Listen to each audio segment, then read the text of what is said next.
पहला पाठ निर्गमन ग्रंथ अध्याय 3 पद संख्या 1 से 8, 13 से 15 तक।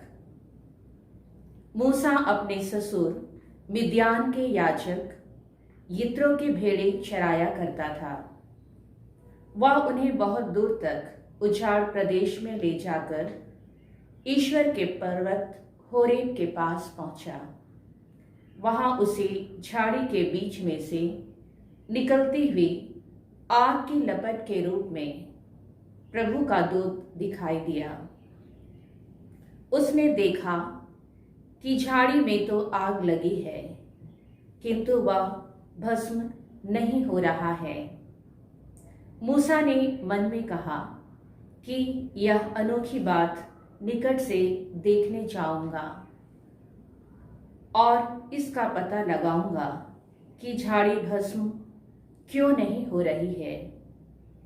निरीक्षण करने के लिए उसे निकट आते देखकर ईश्वर ने झाड़ी के बीच में से पुकार कर उससे कहा, मूसा मूसा।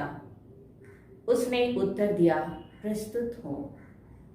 ईश्वर ने कहा, पास मत आओ, पैरों से जूते उतार दो, क्योंकि तुम जहां खड़े हो वह पवित्र भूमि है। ईश्वर ने फिर उससे कहा, मैं तुम्हारे पिता का ईश्वर हूं, इब्राहिम, इसहाक तथा याकूब का ईश्वर। इस पर मूसा ने अपना मुंह ढक लिया, कहीं ऐसा न हो कि वह ईश्वर को देख ले। प्रभु ने कहा, मैंने मिस्र में रहने वाली अपनी प्रजा की दयनीय दशा देखी और अत्याचारियों से मुक्ति के लिए उनकी पुकार सुनी है। मैं उनका दुख अच्छी तरह जानता हूँ।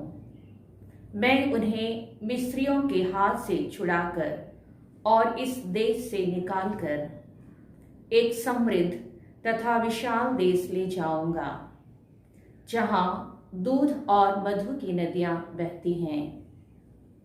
मूसा ने ईश्वर से कहा, जब मैं इस्राएलियों के पास पहुंचकर उनसे यह कहूंगा, तुम्हारे पूर्वजों के ईश्वर ने मुझे तुम्हारे पास भेजा है, और वे मुझसे पूछेंगे कि उसका नाम क्या है, तो मैं उन्हें क्या उत्तर दूंगा?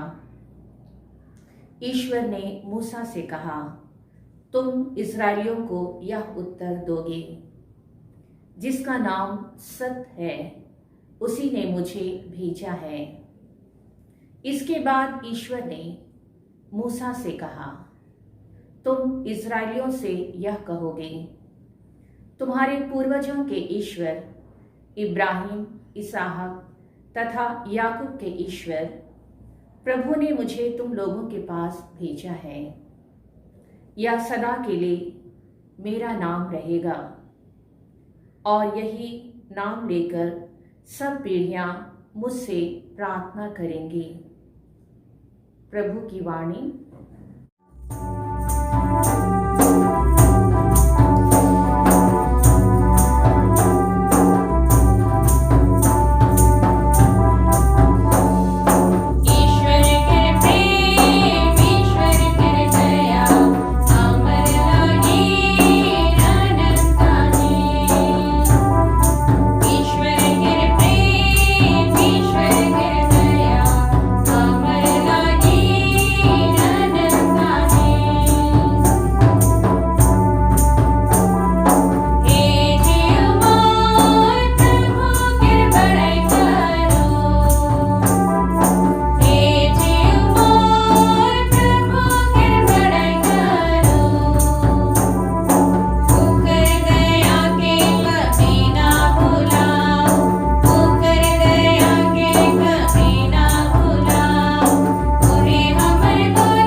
कुरिन्थियों के नाम संत पौलुस का पहला पत्र, अध्याय 10, पद संख्याएं 1 से 6 और 10 से 12 तक। मूसा के नेतृत्व में मरुभूमि में यहूदियों के जीवन का वृतांत हमारी शिक्षा के लिए लिखा गया है। भाइयों, मैं आप लोगों को याद दिलाना चाहता हूँ कि हमारे सभी बाप दादा बादल की छाया में चले, सब समुद्र पार कर गए और इस प्रकार बादल और समुद्र का बपतिस्मा ग्रहण कर सब के सब मूसा के सहभागी बन गए। सबों ने एक ही आध्यात्मिक भोजन ग्रहण किया और एक ही आध्यात्मिक पेय का पान किया, क्योंकि वे एक आध्यात्मिक चट्टान का जल पीते थे जो उनके साथ साथ चलती थी, और वह चट्टान थी मसीह। फिर भी उनमें से अधिकांश लोग ईश्वर के कृपा पात्र नहीं बन सके और मरुभूमि में ढेर हो गए। ये घटनाएं हमको यह शिक्षा देती हैं कि हमें उनके समान बुरी चीज़ों का लालच नहीं करना चाहिए। आप लोगों को कभी नहीं भुनभुनाना चाहिए। उनमें से कुछ भुनभुनाए और विनाशक दूत ने उन्हें नष्ट कर दिया। यह सब दृष्टांत के रूप में उन पर बीत गया और हमें चेतावनी देने के लिए लिखा गया है, जो युग के अंत में विद्यमान है। इसलिए जो यह समझता है कि मैं दृढ़ हूँ, वह सावधान रहे, कहीं ऐसा न हो कि वह विचलित हो जाए। प्रभु की वाणी है। संत लूकस के अनुसार पवित्र सुसमाचार, अध्याय 13, पद संख्याएं 1 से 9 तक। उस समय कुछ लोग यीशु को उन गलीलियों के विषय में बताने आए जिनका रक्त पिलातुस ने उनके बलि पशुओं के रक्त के साथ मिला दिया था। यीशु ने उनसे कहा, क्या तुम समझते हो कि एक गलीली अन्य सब गलीलियों से अधिक पापी थे, क्योंकि इन्हीं पर ऐसा विपत्ति पड़ी? मैं तुमसे कह देता हूँ, ऐसा नहीं है। लेकिन यदि तुम पश्चाताप नहीं करोगे तो सब के सब उसी तरह नष्ट हो जाओगे। अथवा क्या तुम समझते हो कि सिलोआम की मीनार के गिरने से जो 18 व्यक्ति दबकर मर गए थे, वे यरूशलेम के सब निवासियों से अधिक अपराधी थे? मैं तुमसे कह देता हूँ, ऐसा नहीं है। लेकिन यदि तुम पश्चाताप नहीं करोगे तो सब के सब उसी तरह नष्ट हो जाओगे। तब यीशु ने यह दृष्टांत सुनाया। किसी मनुष्य की दाखबारी में एक अंजीर का पेड़ था। वह उसमें फल खोजने आया, परंतु उसे एक भी नहीं मिला।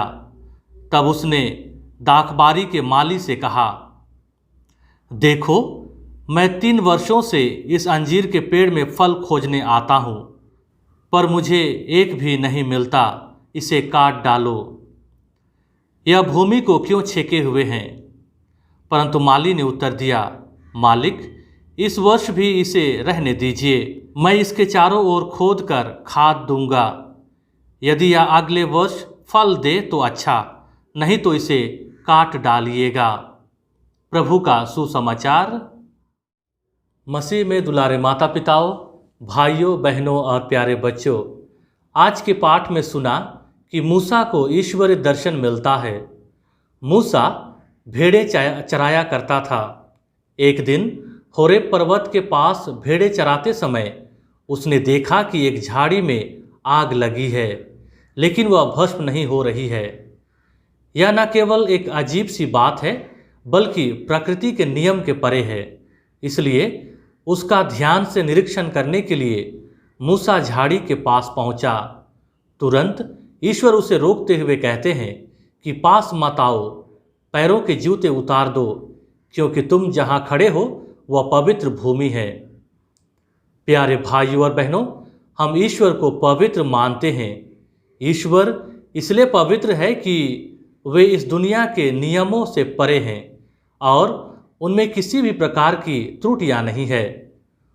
उनकी महानता इतनी है कि किसी भी मनुष्य के लिए उनके निकट एक सीमा से ज़्यादा जाना संभव नहीं है। आज का पहला पाठ इस सत्य को हमें स्पष्ट रूप से समझाता है। प्यारे भाइयों और बहनों, जब यहूदी लोग मिस्र देश से मूसा की अगुवाई से मुक्त होकर प्रतिज्ञात देश की ओर यात्रा कर रहे थे, तब ईश्वर ने उनकी आँखों के सामने कई प्रकार के अद्भुत कार्य करके दिखाए थे। ईश्वर ने उन्हें अनोखी रीति से लाल सागर पार करवाया। ईश्वर ने उन्हें बादल के माध्यम से मार्ग दिखाया। उन लोगों को ईश्वर ने स्वर्ग से मन्ना खिलाया और चट्टान से पानी पिलाया। वे ईश्वर द्वारा दिखाए गए अद्भुत और अनोखे कार्य हैं। ये सब के सब दुनिया की शक्तियों से काफ़ी परे हैं। यह कहने की आवश्यकता नहीं है कि ये सब करने वाले ईश्वर भी इस दुनिया की शक्तियों से परे हैं। इसलिए आज का दूसरा पाठ ऐसा करने वाले ईश्वर को पवित्रतम कहता है। प्यारे भाइयों और बहनों, ऐसे पवित्रतम ईश्वर नए विधान में मानव जन्म लेते हैं और प्रभु यीशु ही वह ईश्वर है। प्रभु यीशु अपने जीवन में भी प्रकृति के नियमों से परे काफ़ी कुछ करके अपने आप को पवित्र साबित करते हैं और उन कार्यों को हम चमत्कार कहते हैं। प्यारे भाइयों और बहनों, यदि एक पेड़ फल नहीं देता है तो उसके कई कारण हो सकते हैं। पेड़ खराब हो सकता है या वातावरण अनुकूल नहीं हो सकता है। एक व्यक्ति अपनी ही दाखबारी में लगे एक अंजीर के पेड़ में फल ढूंढता है, लेकिन उसे कुछ भी नहीं मिलता है। इसलिए वह दाखबारी के माली से उस पेड़ को काट डालने का आदेश देता है। दाखबारी के माली की सोच कुछ और थी। माली अंजीर के पेड़ की इस निष्फलता के कारण का साफ साफ पता लगाने के लिए तथा उस पर अमल करने के लिए अपने स्वामी से 1 वर्ष का समय मांगता है। उनका मानना है कि पेड़ के चारों ओर खोद कर खाद देकर देख लें। यदि 1 साल में फल देता है तो ठीक है, नहीं तो उसे काट सकते हैं। इस दृष्टांत को यीशु आज के सुसमाचार में हमें सुनाते हैं। प्यारे भाइयों और बहनों, हर एक बपतिस्मा पाने वाला व्यक्ति प्रभु यीशु द्वारा चुना गया पवित्र पेड़ है। इसलिए यह स्वाभाविक है कि यीशु हमसे पवित्र फल की अपेक्षा करते हैं। यदि हम उस पवित्र फल को उत्पन्न नहीं कर पाते हैं तो इसका कारण हम हैं या फिर हमें अनुकूल वातावरण नहीं मिलता है। प्यारे भाइयों और बहनों, पवित्र फल उत्पन्न करने का वातावरण तो हमें कलीसिया एवं संस्कार के माध्यम से हमेशा भरपूर मिलता रहता है। इससे यह बात स्पष्ट है कि हमारी निष्फलता का कारण हम में ही है, यह हमारी ही कमी है। इस कमी को दूर करने के लिए हमारे सामने पूरा 40 काल है। हम अपने पापों एवं गुनाहों पर पश्चाताप करके ईश्वर और दूसरों से क्षमा याचना करके अपने आप को शुद्ध करें ताकि हम पवित्र बनकर ईश्वर के समक्ष आ सकें। प्यारे भाइयों और बहनों, हम विश्वासियों से यह अपेक्षा की जाती है कि अपने ही भले कार्यों द्वारा जिंदगी में पवित्र फल उत्पन्न करते जाएं, जो दूसरों के दुख को दूर करके उनके जीवन में खुशियां ला सके। यदि हम में कोई कमी है जिसके कारण हम में अनुकूल फल नहीं होते तो उसे दूर करने के लिए ईश्वर अनेक अवसर प्रदान करते हैं। मिस्सा बलिदान उन कमियों को दूर करने के लिए न केवल एक माध्यम है बल्कि एक प्रतीक भी है। आमीन।